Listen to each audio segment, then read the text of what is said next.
pertolongan kita adalah dalam nama Tuhan yang menjadikan langit dan bumi, yang tetap setia untuk selama-lamanya.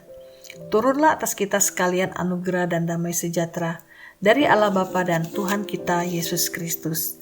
Amin. Semusim berlalu, namun Kau selalu peliharaku.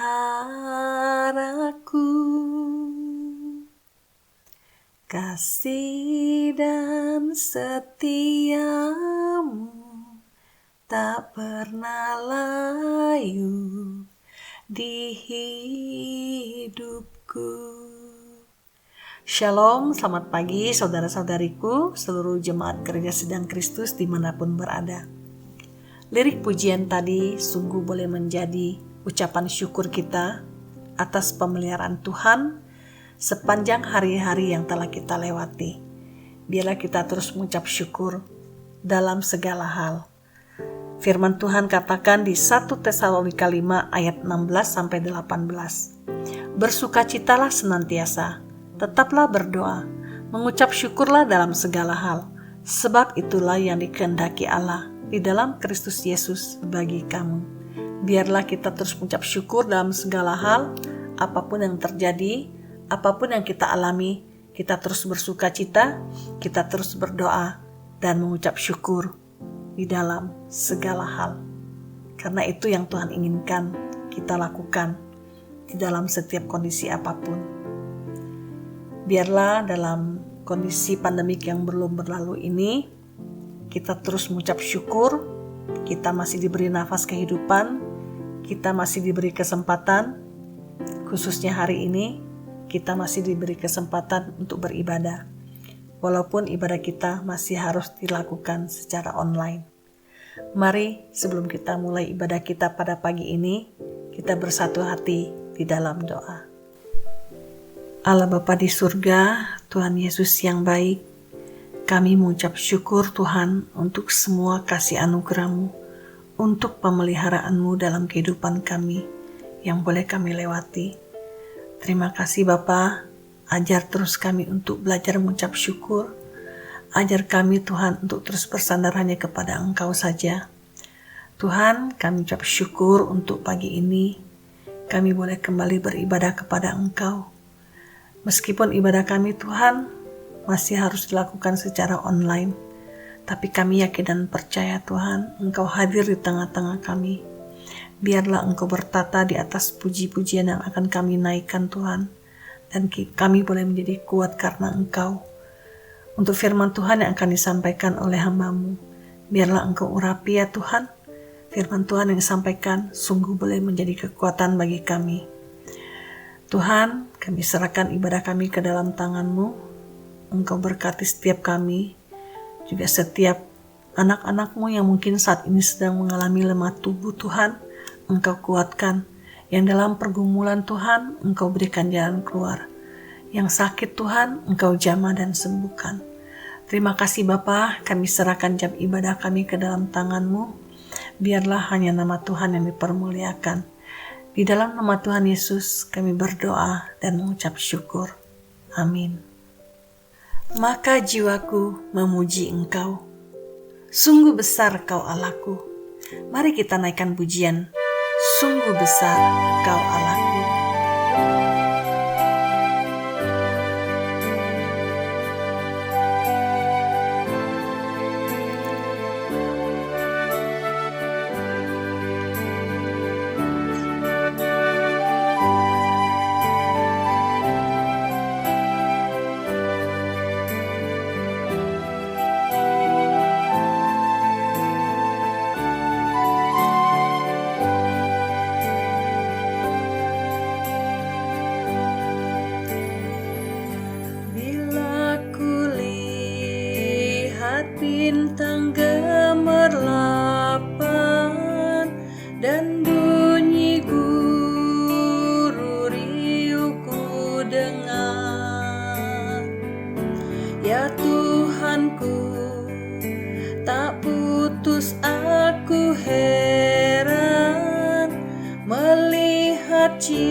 besar, maka jiwaku pun memujimu. Sungguh besar Kau Allahku, maka jiwaku pun memujimu. Sungguh besar Kau Allahku.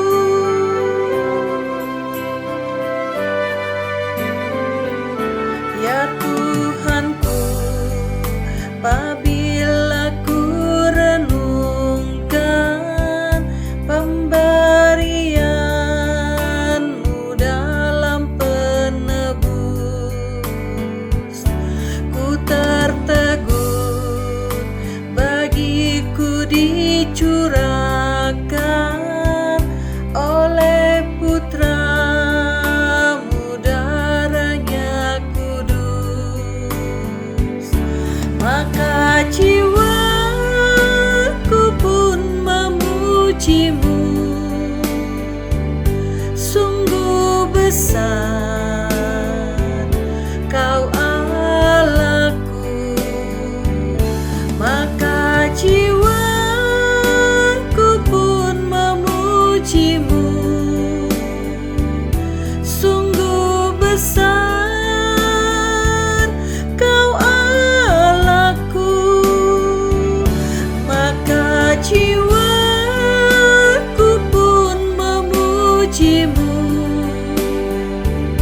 Sungguh besar Kau Allahku, maka jiwaku pun memujimu. Sungguh besar Kau Allahku, sungguh besar Kau Allahku. Mari kita membuka Alkitab kita. Pembacaan firman Tuhan pada pagi ini diambil dari kitab Mazmur pasal ke-33 ayat 1 sampai 9. Saya akan membacakannya untuk kita semua. Puji-pujian kepada Allah Israel. Bersorak-sorailah hai orang-orang benar dalam Tuhan, sebab memuji-muji itu layak bagi orang-orang jujur. Bersyukurlah kepada Tuhan dengan kecapi, bermazmurlah baginya dengan gambus 10 tali. Nyanyikanlah baginya nyanyian baru. Petiklah kecapi baik-baik dengan sorak-sorai. Sebab firman Tuhan itu benar, segala sesuatu dikerjakannya dengan kesetiaan. Ia senang kepada keadilan dan hukum. Bumi penuh dengan kasih setia Tuhan. Oleh firman Tuhan langit telah dijadikan, oleh nafas dari mulutnya segala tentaranya. Ia mengumpulkan air laut seperti dalam bendungan. Ia menaruh samudera raya ke dalam wadah. Biarlah segenap bumi takut kepada Tuhan. Biarlah semua penduduk dunia gentar terhadap Dia. Sebab Dia berfirman, maka semuanya jadi. Dia memberi perintah, maka semuanya ada. Demikianlah firman Tuhan pada pagi ini. Berbahagialah kita semua yang masih sempat dan boleh membaca firman Tuhan setiap hari, dan terlebih lagi boleh menjadi pelaku firman. Kita yakin bahwa kuasa Tuhan tidak terbatas. Kita yakin Dia hadir di tengah-tengah kita. Mari kita naikkan pujian ini. Kemenangan terjadi di sini.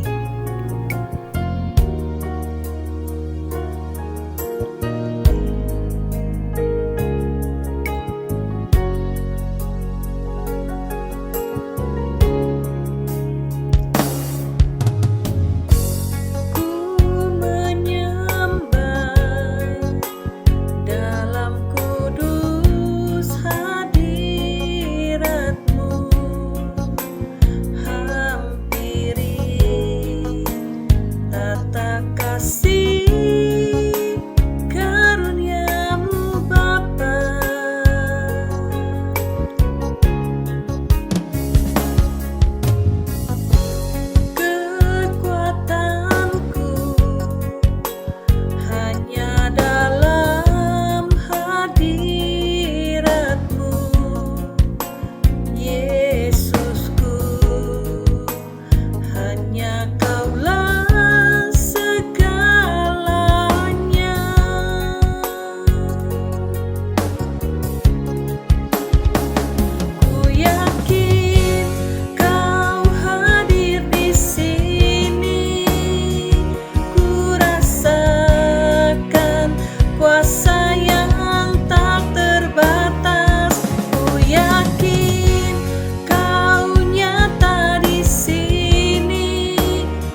kasih karunia-Mu Bapa.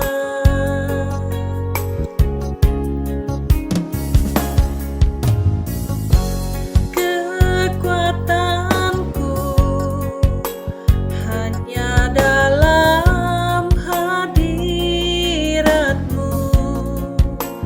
Yesusku. Hanya Kaulah segalanya.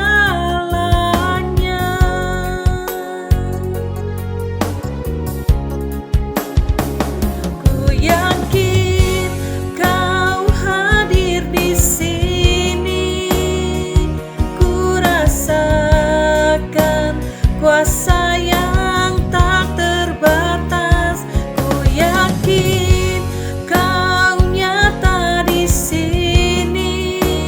Kemenangan terjadi di sini. Ku yakin Kau hadir di sini. Ku rasakan kuasa yang tak terbatas. Ku yakin Kau nyata di sini. Kemenangan terjadi di sini. Kemenangan terjadi di sini.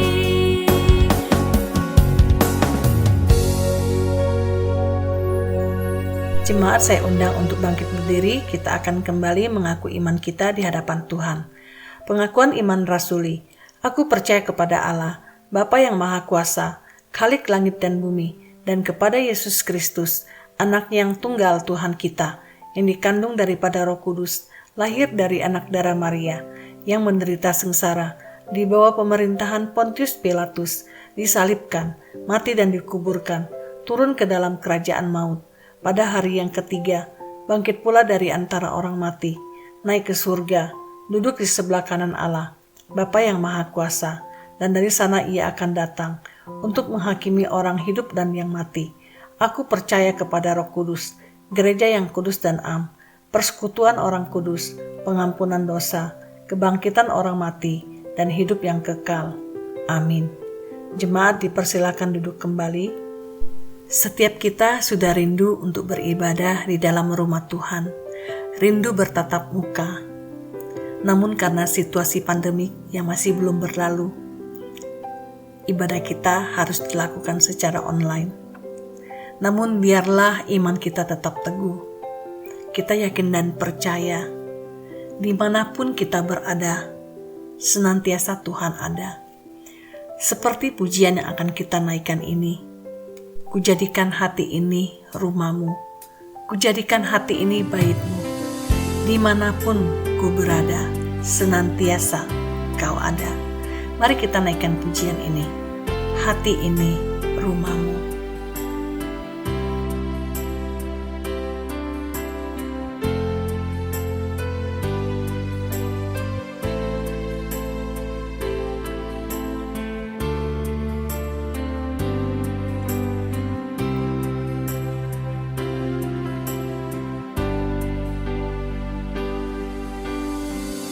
Jadikan hati ini untuk kediaman-Mu.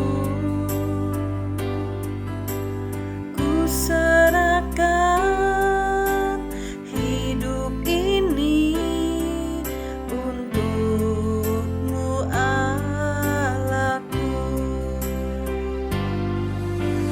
Ku jadikan hati ini untuk kediaman-Mu.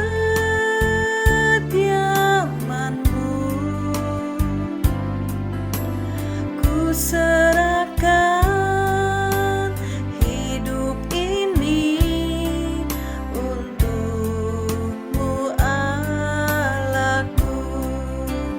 Di hati inilah rumah-Mu. Di hati inilah bait-Mu. Di mana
Khotbah pada pagi ini akan disampaikan oleh Ibu Pendeta Lim Wifang. Sebelum kita menyebut firman Tuhan yang akan kita dengar, mari kita naikkan pujian, Aku Percaya.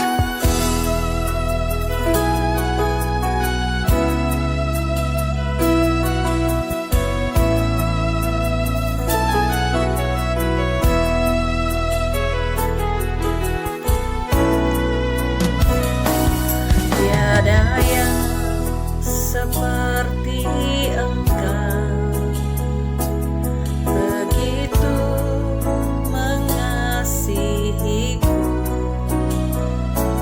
Kau Tuhan sanggup menjawab semua seru doaku.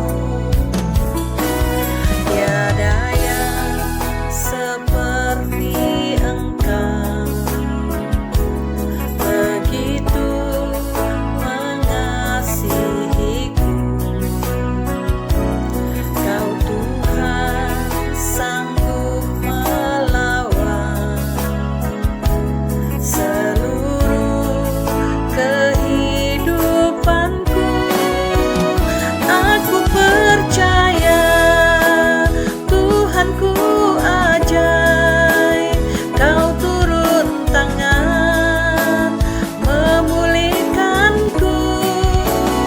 Aku percaya Tuhanku dahsyat, Kau turun tangan memberkatiku.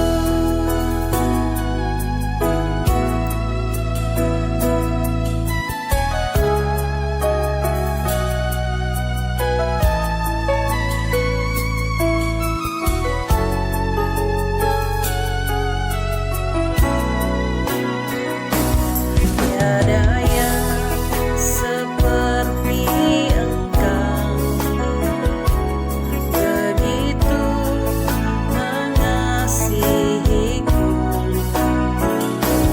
Kau Tuhan sanggup melawan seluruh kehidupanku. Aku percaya Tuhanku ajaib, Kau turun tangan memulihkanku. Aku percaya Tuhanku dahsyat, Kau turun tangan memberkatiku. Aku percaya Tuhanku ajaib, Kau turun tangan memulihkanku. Aku percaya Tuhanku dahsyat, Kau turun tangan memberkatiku. Kau turun tangan memberkatiku. Kau turun tangan memberkatiku. Selamat pagi saudara sekalian yang kekasih Jemaat GSK Bandung dimanapun berada. Kita berjumpa lagi ibadah online pada minggu ini, pagi ini, yang masih tetap online, tetapi biar nggak apa-apa, kita bersama-sama tetap merenungkan firman Tuhan. Yang hari ini saya beri tema yaitu ada 2 pertanyaan Yesus kepada murid-muridnya, juga kepada kita, orang-orang yang percaya, yang diambil dari Matius 16 ayat 15 dan 16, dan juga dari Markus 4 ayat 40. Saya akan bacakan kedua bagian firman Tuhan ini. Yang pertama, Matius pasal 16 ayat 15 dan 16, demikian firman Tuhan. Lalu Yesus bertanya kepada mereka, "Tetapi apa katamu, siapakah aku ini?" Maka jawab Simon Petrus, "Engkau adalah Mesias, anak Allah yang hidup." bagian yang kedua, yaitu dari Markus pasal 4 ayat ke-40. Demikian firman Tuhan. Lalu ia berkata kepada mereka, "Mengapa kamu begitu takut? Mengapa kamu tidak percaya?" Nah, saudara sekalian, sebelum kita merenungkan firman ini, mari kita bersama-sama masuk dalam doa untuk persiapkan hati, minta pertolongan Roh Kudus. Tuhan Bapa di surga, terima kasih untuk segala pemeliharaan Tuhan hari demi hari, saat demi saat, yang sampai sekarang Tuhan tetap menyertai kami, melindungi kami, beri kami kesehatan, napas hidup, bahkan bersama-sama akan merenungkan firman Tuhan walaupun secara online. Tapi biarlah Tuhan sendiri berbicara kepada setiap kami, dan apa yang Tuhan ingin kami mengerti dan lakukan, tolonglah kami dan tolong hamba-Mu untuk menyampaikan kebenaran firman Tuhan ini sesuai dengan kehendak Tuhan. Terima kasih Bapa, berkati jam ini dari awal sampai akhir, kami serahkan tangan Tuhan. Dalam nama Yesus Kristus kami ucap syukur berdoa. Amin. Terus kalian, dua bagian firman Tuhan yang tadi saya bacakan itu adalah dua pertanyaan Yesus kepada murid-muridnya. Terus kalian, Alkitab adalah firman Tuhan. Tuhan memakai cara atau mode yang beraneka ragam untuk menyampaikan, menyatakan isi hatinya atau kehendaknya. Oke, kita bisa melihat bahwa ada kalanya Tuhan itu memakai seperti perintah gitu ya. Ada kalanya seperti yang memakai untuk mengajar atau menghibur atau menasihati, dan kadang-kadang juga menanyakan sesuatu atau pertanyaan. Nah, saudara sekalian, ada orang yang telah meneliti bahwa dalam Alkitab Perjanjian Lama Allah mengajukan pertanyaan kepada umatnya sebanyak 40 buah pertanyaan. Di Perjanjian Baru, Yesus juga mengajukan pertanyaan kepada murid-muridnya atau kepada orang banyak, juga ada 40 buah. Jadi kalau dijumlahkan dari seluruh Alkitab, pertanyaan yang diajukan oleh Tuhan, oleh Allah kepada umatnya ada 80 buah. Saudara sekalian, dan dalam pertanyaan-pertanyaan itu sebetulnya mengandung rahasia-rahasia yang dalam. Saudara, melalui pertanyaan-pertanyaan itu orang-orang dipaksa atau ya diusahakan untuk memikir, untuk menggali, untuk mengetahui apa sih kehendak Tuhan itu. Oleh sebab itu pertanyaan itu menggugah hati kita, membuka pikiran kita. Nah, untuk mengetahui apa yang Tuhan mau, apa kehendak Tuhan atas diri saya misalnya. Nah, saudara sekalian, konon di Jerman ada sebuah gereja yang di depan pintunya, pinggirnya ada dipasang mungkin papan, tulisan-tulisan gitu banyak. Ternyata tulisan apa? Tulisan itu pertanyaan-pertanyaan yang seolah-olah Yesus menanyakan kepada umatnya. Sehingga setiap orang yang beribadah di gereja itu, ibadah kepada Tuhan, pasti melihat papan tulisan itu dan pertanyaan-pertanyaan itu. Maka mereka melihat, membaca, dan menjawab sendiri apa yang ditanyakan dalam pertanyaan-pertanyaan atau tulisan-tulisan itu. Sebegitu banyaknya, seolah-olah Yesus menanyakan. Nah, di sini ada beberapa contohnya, misalnya diantaranya. Ini juga menjadi mungkin pertanyaan bagi kita. Kita bisa menjawab sendirilah, ya. Yang pertanyaan apa? Engkau menyebut aku Tuhan. Apakah engkau dengar-dengaran kepadaku? Engkau menyebut aku terang. Apakah engkau melihat aku? Engkau menyebut aku jalan. Apakah engkau berjalan di atasnya? Engkau menyebut aku hidup. Apakah engkau berharap kepadaku? Engkau menyebut aku maha hikmat. Apakah engkau mengikuti aku? Engkau menyebutku kekasih. Apakah engkau mengasihi aku? Engkau menyebut aku Allah, Tuhan yang berlimpah. Engkau meminta enggak kepadaku?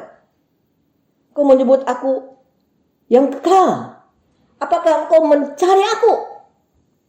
Dan engkau menyebut aku yang belas kasihan. Apakah engkau bersandar kepadaku? Dan engkau menyebut aku maha mulia. Apakah engkau melayani aku? Engkau menyebut aku maha kuasa. Apakah engkau menghormati aku? Engkau menyebut aku adil. Apakah engkau takut akan aku? Dan sebagainya, saudara sekalian. Nah sekarang, hari ini saya mengajak saudara sekalian untuk merenungkan dua di antaranya pertanyaan Yesus kepada murid-muridnya. Yang tadi saya telah bacakan firman-Nya yang tidak asing lagi. Yang pertama kita merenungkan. Yang pertama yaitu, tetapi apa katamu? Siapakah aku ini? Tanya Yesus kepada murid-muridnya. Saudara, pertanyaan-pertanyaan ini menyangkut kebenaran dan hidup. Dan up to date sampai sekarang. Menanyakan kepada kita. Nah, saudara, pertanyaan ini akan membuat kita tahu apa dalam hidup kita yang terpenting. Pertanyaan apa katamu? Siapakah aku ini? Yesus ingin mengetahui pandangan manusia orang banyak pada waktu itu. Oleh sebab itu dia juga ingin melalui murid-muridnya menanyakan kepada mereka apa yang mereka dengar tentang perkataan-perkataan atau anggapan-anggapan orang banyak. Nah, murid-muridnya mereka menjawab. Dan mereka menjawab katanya pada waktu itu orang-orang menganggap kenalannya pada Yesus boleh dikata ada 4 macam pandangan. Yang pertama katanya orang menyebutkan Yesus adalah Yohanes Pembaptis. Karena Yohanes begitu berkuasa, sangat persuasif, dan juga ada orang yang mengatakan Yesus adalah Elia. Karena Elia adalah salah satu nabi yang paling hebat di Perjanjian Lama. Mengadakan banyak mujizat. Dan pandangan yang lain lagi yang mengatakan Yesus adalah Yeremia. Karena Yeremia itu sangat memperhatikan, mengkhawatirkan negara dan rakyatnya. Dan disebut bahwa Yeremia itu adalah nabi yang cengeng atau nabi yang menangis saja. Dan ada juga yang lain mengatakan bahwa Yesus adalah salah satu nabi di Perjanjian Lama katanya. Nah, saudara sekalian, pandangan-pandangan itu tidak tepat. Tidak benar. Jadi, Yesus itu siapa?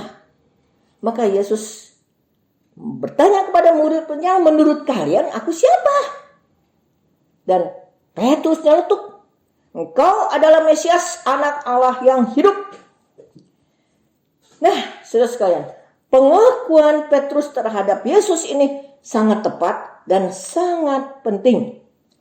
Yesus adalah Kristus, adalah Mesias yang diharapkan dan pengharapan dari semua orang. Yesus lahir dari Allah, diperanakan oleh Allah, yang diurapi Allah, dan adalah suatu yang poin yang terpenting dalam karya rencana penyelamatan Allah terhadap manusia. Dan juga suatu pernyataan yang wujud nyata kasih Allah kepada manusia ini.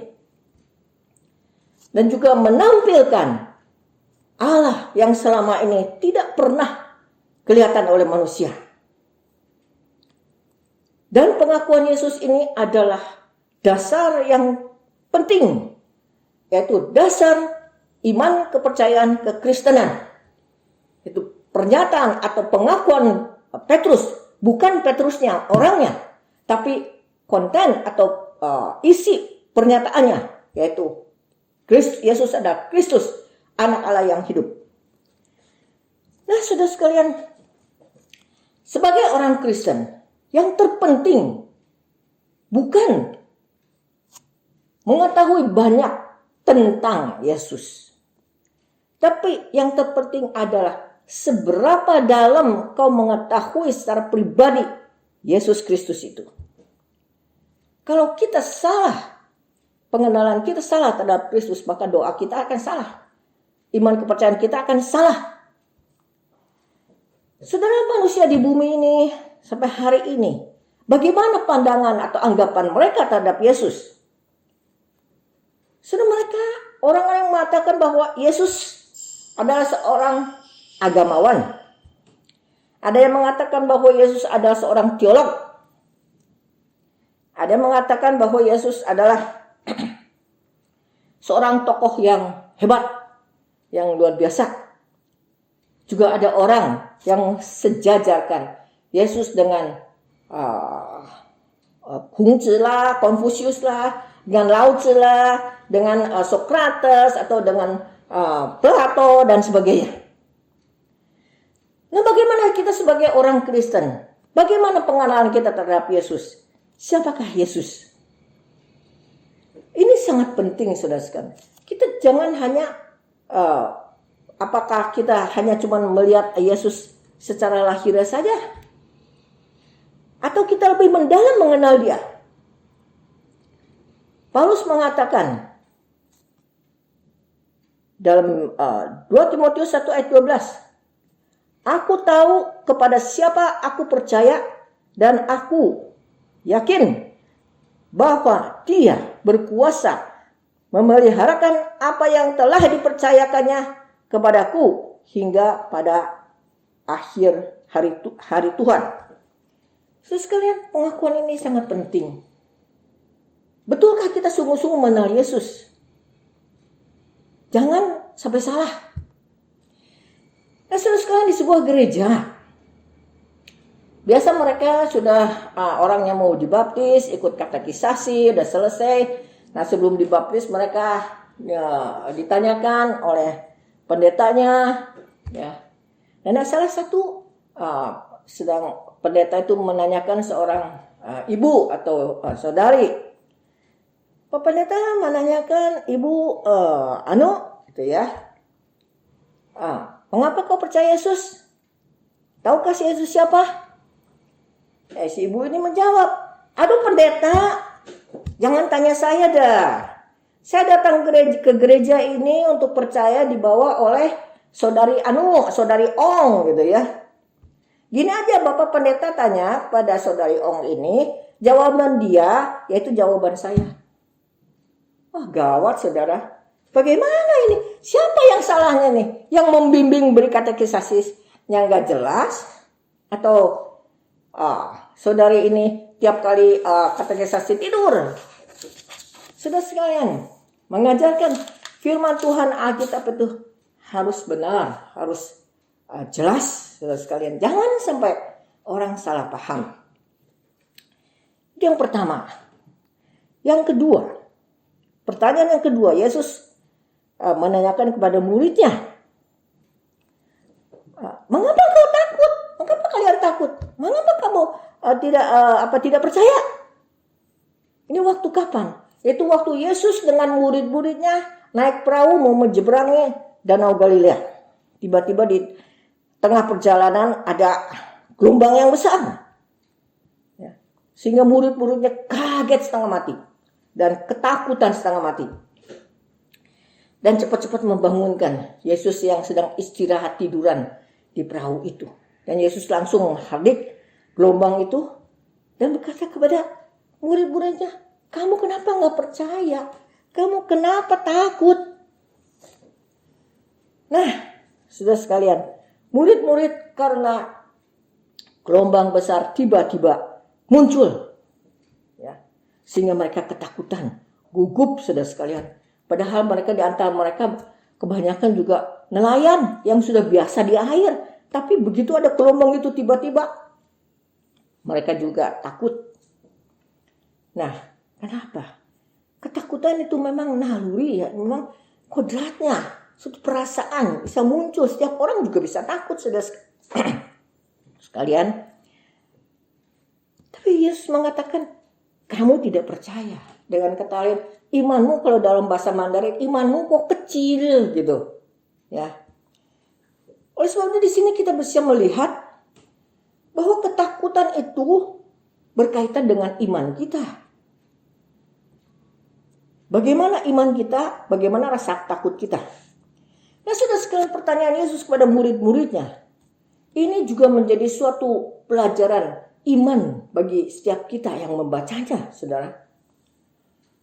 Karena dalam kehidupan manusia ini, ya seringkali, ya selalulah, kalau tidak gugup, tidak grogi, ya tidak kaget, bisa ketakutan, bisa trauma, bisa ya macam-macam. Khususnya pada masa sekarang pandemi, yang virusnya begitu mengganas sekali. Mungkin setiap orang banyak yang ketar-ketir setiap hari, saudara sekalian. Oleh sebab itu, orang mengatakan bahwa kehidupan manusia di bumi ini seperti sebuah perahu yang terombang-ambing di lautan. Ya. Kadang-kadang kalau tidak ada angin, tidak ada gelombang, ya tenang-tenang, tapi jarang tenangnya. Biasanya terus ada gelombang, gelombang kecil, gelombang besar. Seperti yang dikatakan dalam pengkhotbah, manusia itu mengalami banyak hal, ya. Dan banyak situasi, banyak keadaan yang berubah-ubah. Maka manusia itu kadang-kadang bisa ketawa, bisa nangis, bisa mengasihi, bisa cinta, bisa membenci. Ada perkumpulan atau ada kerumun-kerumun gitu ya, rame-rame, juga bisa bubar. Ada yang mati, ada yang hidup, kan, bermacam-macam. Ada orang mengharapkan supaya ada kebaikan datang, tapi ternyata yang terjadi apa? Kesulitan bertubi-tubi. Gelombang satu belum beres, ada gelombang lain lagi. Oleh sebab itu, sebagai orang Kristen, kita sudah melihat bahwa dunia ini dari dulu sampai sekarang juga tidak adalah zaman yang sungguh-sungguh tenang, aman. Enggak, selalu ada. Kalau bukan wabah, ya peperangan, bencana alam. Karena dunia ini sudah berdosa. Oleh sebab itu, kita sebagai anak-anak Tuhan yang telah menjadi anak Tuhan, tidak seharusnya kalau ada mengalami apapun untuk bersungut-sungut, untuk menyalahkan Tuhan atau menyalahkan manusia. Jangan langsung pesimis. Yang penting kita jangan ragu terhadap Tuhan. Karena kita telah diberi iman oleh Tuhan. Telah diberi janjinya. Telah diberi firman-Nya. Telah diberi kesempatan untuk meminta, untuk memohon, untuk berdoa kepada Tuhan. Tanggung jawab pemeliharaan kita adalah Tuhan sendiri. Seperti Mazmur 121 ayat 7. Tuhan akan menjaga engkau terhadap segala kecelakaan. Ia akan menjaga nyawamu. Nah, tanggung jawab Tuhan menjaga kita. Tapi kita juga harus melakukan tanggung jawab kita. Yaitu kita harus banyak berdoa, mendekat kepada Tuhan. Banyak firman, baca firman Tuhan, merenungkannya, dan jagalah protokol kesehatan. Jangan semau-maunya, oh nggak apa-apa, seanak Tuhan, berani-beranian. Salah, saudara sekalian. Saudara, ada suatu perkataan yang bagus sekali. Dia mengatakan, yang menghalangi kita maju itu bukan gunung yang tinggi atau hutan yang lebat. Tetapi apa? Tapi kerikil kecil di sepatu kita. Sudah coba sepatu kita kalau ada kerikil kecil bisa jalan dengan enak? Gak mungkin. Nah, sekalian, Sungguh-sungguh kita harus bersandar, beriman kepada Tuhan. Orang Kristen juga kadang-kadang ada lengahnya, kadang ada lemahnya, ya. Tapi kita harus maksakan diri, dan dengan firman Tuhan kita akan terus dikuatkan iman kita. Jangan seperti ada seorang orang Kristen yang sudah lanjut usia, saudara sekalian. Suatu kali dia menerima surat dari pengacara. Wah, dia udah ketakutan. Gak dibuka surat itu. Udah ketakutan, dia nangis. Ya. Aduh, celaka deh. Sambil nangis, sambil berjalan. Kemudian bertemu dengan seorang anak muda. Ya, anak muda itu menanyakan, "Bapak kenapa nangis begitu sedih?" Dan dia menjawab, seorang tua menjawab, "Aku dapat surat dari pengacara." Nah, kata anak muda itu, "Sudah dilihat belum suratnya?" Dan si orang tua mengatakan, "Belum. Saya nggak berani melihat. Tapi pasti ini celaka." Ya. Dan si anak muda mengatakan, "Oke, saya lihat deh, saya bacakan deh surat itu." Maka si anak muda itu buka suratnya, dia membacakan, mengatakan, "Aduh Bapak, ini adalah lawyer atau pengacara mengatakan bahwa saudara Bapak, saudara jauh yang meninggal,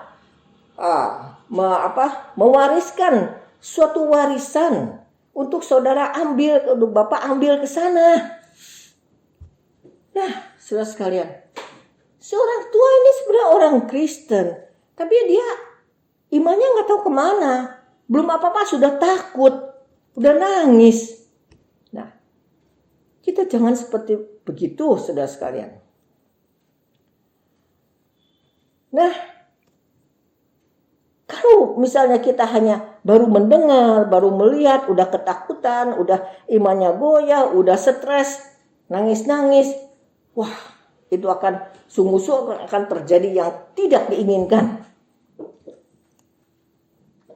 Dia tidak mau dengan imannya untuk menguasai ketakutan itu. Sebetulnya segala sesuatu yang terjadi di dunia ini, terjadi atas diri kita itu seizin Tuhan. Kita jangan hanya melihat di luarnya saja. Tuhan sebetulnya ada rencana yang terbaik tiap kali juga untuk terjadinya sesuatu yang kita tidak sangka-sangka. Dan segala yang sesuatu itu sebetulnya di dalamnya ada maksud Tuhan yang indah. Saudara ingat, Musa memimpin orang Israel keluar dari Mesir untuk pergi ke Kanaan. Sebelum masuk ke Kanaan, kan Musa mengirim 12 pengintai untuk survei dulu bagaimana keadaan di Kanaan itu, supaya bisa siap-siap mengantisipasi gitu ya. Nah, 12 pengintai itu diutus dan melihat ke sana, melihat tempat yang sama, melihat situasi yang sama, tapi setelah mereka pulang kembali memberi laporan yang berbeda. 2 laporan yang berbeda. Padahal mereka melihat hal-hal yang sama. Di antara yang 10, mereka melaporkan yang jelek, yang menakutkan. Mereka mengatakan, "Aduh, orang-orang Kanaan itu seperti giant itu, seperti raksasa-raksasa gede-gede. Kita mah mungkin seperti semut aja ditindas ke sana. Udah jangan ke sana." Ini kan membuat orang banyak menjadi ketakutan, imannya hilang. Mereka, udahlah, jangan ke sana lah, kita pulang ke Mesir lagi. Tetapi yang 2 memberikan laporan yang menyukakan, menggembirakan, mesemangatkan. Mereka mengatakan, "Wah, Kanaan itu betul-betul tanah yang subur, yang baik. Kita kan ada Tuhan, kita nggak perlu takut, kita masuk saja ke sana." Dan perkataan ini, laporan ini membuat orang banyak itu bersemangat, beriman, saudara sekalian. Sudah tahu kedua orang ini siapa? Kaleb dan Yosua. Nah, akhirnya gimana? Akhirnya yang 10 pengintai yang mereka ketakutan, jadi memberikan laporan yang jelek, tidak bisa masuk ke tanah Kanaan bersama-sama generasi orang Israel yang pada waktu itu mereka akan ribut-ribut aja. Tapi kedua orang, Kaleb dan Yosua, hanya dua mereka yang bisa masuk ke tanah Kanaan. Dan akhirnya juga mereka mendapat bagian tanah di sana. Dan hidupnya sampai panjang umur, 85 tahun, masih kuat, masih sehat. Nah, sudah sekalian, segala sesuatu yang terjadi, kita jangan hanya melihat, mendengar, belum apa-apa, sudah ketakutan. Ingat, Tuhan memberi kita iman. Memberi kita firman-Nya, janjinya. Kita jangan selalu belum apa-apa, negative thinking. Tapi harus positif thinking. Kita jangan membiarkan ketakutan itu menguasai iman kita. Tapi iman kita yang harus menguasai ketakutan kita. Nah, saudara sekalian, Yesus mengatakan yang indah sekali. Jangan takut, asal percaya. Jangan takut, asal percaya dan Tuhan beserta kita. Ya walaupun di dunia pandemi ini begitu kacau, tapi kita tetap beriman. Jalankan tugas kita, hati-hati protokol, dan Tuhan terus melindungi kita berdoa terus. Nah saudara sekalian, mudah-mudahan kedua percaya Yesus menjadi kekuatan bagi kita mengenal Yesus secara benar. Dan jangan sampai salah kita juga memberitakan firman Tuhan kepada orang lain. Dan kita tetap beriman mengalahkan segala ketakutan kita. Amin. Kita berdoa. Tuhan Bapa di surga, terima kasih untuk firman Tuhan. Ingatkan kami sekali lagi bahwa Tuhan begitu setia, begitu baik, begitu terus menyertai setiap kami orang percaya, melindungi kami. Dan Tuhan juga ingin kami juga melakukan apa sebagai tanggung jawab kami sebagai manusia. Biarlah Tuhan juga terus kuatkan iman kami. Kalau di antara kami anak-anak Tuhan yang imannya sedang lemah, ya Tuhan juga menambahkan iman kepada kami. Dan juga Tuhan terus membimbing kami untuk terus hidup di jalan kebenaran firman Tuhan. Bapa di surga, kiranya Tuhan juga terus menolong jemaat-Mu GSK Bandung ini dimanapun mereka berada. Tuhan menyertai setiap mereka, melindungi mereka, berkati mereka. Yang lemah tubuh Tuhan juga sembuhkan. Yang menghadapi masalah Tuhan juga buka jalan. Dan tolonglah setiap mereka. Dan kami juga berdoa ya Tuhan untuk seluruh keadaan negara kami di sini juga. Biar juga menyadarkan bahwa semua rakyat juga sungguh-sungguh menjalankan protokol kesehatan dengan baik dan mendukung segala program pemerintah. Dan Tuhan sendiri yang menolong agar pandemik dan khususnya di negara kami Indonesia itu bisa cepat berlalu.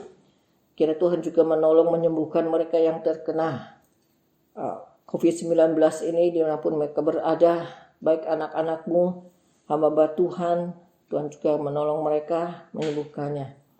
Terima kasih Bapa, kiranya Tuhan juga terus menyertai setiap kami dimanapun kami berada. Di dalam nama Yesus Kristus, kami mengucap syukur berdoa. Amin. Puji syukur untuk firman Tuhan yang boleh kita dengar pada pagi ini, yang telah diuraikan oleh Ibu Pendeta Limifang. Pasti firman Tuhan menjadi kekuatan bagi kita semua untuk menjalani kehidupan kita di hari-hari yang akan datang. Biarlah Tuhan terus berkati Ibu Pendeta Limifang dalam kesehatan dan juga dalam pelayanan. Tuhan pakai lebih heran lagi. Jemaat saya undang untuk bangkit berdiri. Kita akan akhiri ibadah pada pagi ini dengan pujian doksologi dan doa berkat oleh Ibu Pendeta Limifang.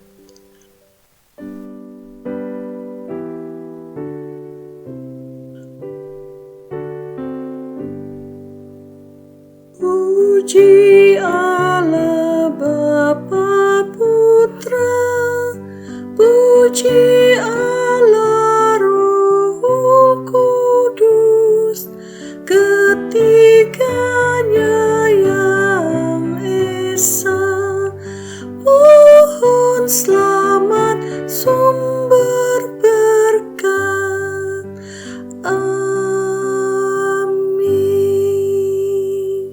sekalian, kita sudah mendengar firman Tuhan dan kita juga akan mengakhiri ibadah online ini dengan menerima berkat dari Tuhan. Ya, saudara sekalian juga bangkit berdiri dan mengarahkan hatimu kepada Tuhan. Bukalah hatimu dan terimalah berkat Tuhan.